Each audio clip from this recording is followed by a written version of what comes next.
Hello Skillr fans. Terence Crawford's latest victory has etched its mark in history. It's not just because of the formidable opponent he faced or the flawless victory he secured, but also because he became the first two-division undisputed champion in the modern era. Undisputed champion in 2 divisions! Throughout the lead up to the fight, there was a word that kept being mentioned. We will have an undisputed pound for pound champion. For the undisputed world championship. One undisputed champion, an undisputed champ. I can tell you how it is to be undisputed. For the undisputed at 140. Undisputed in 2 different weight classes. But what do they mean by undisputed?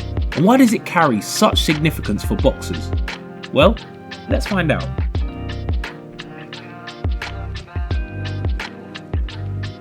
To not make this video too long, we're going to keep it simple.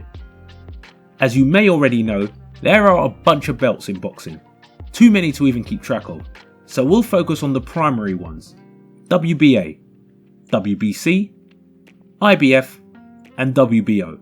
But these are all 4 organizations, in boxing. Yeah.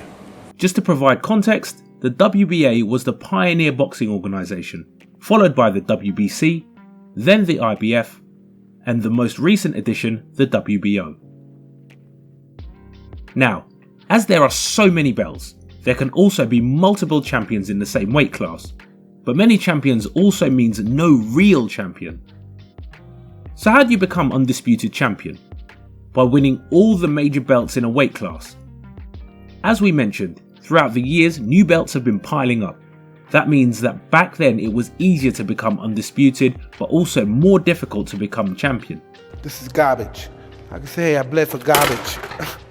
Whereas now it's easier to become champion, but also more difficult to become undisputed.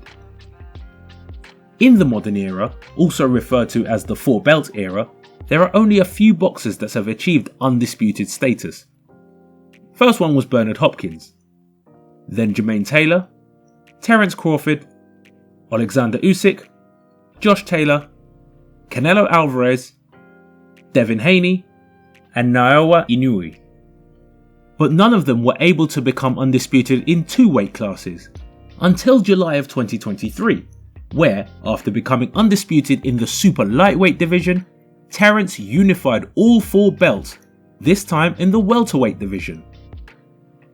But if that is an incredible accomplishment, what stands out even more for us here at the Skillr community is the way in which he achieved it, winning against a top tier opponent like Errol Spence, and doing it the way he did it, with brilliant technique and skill.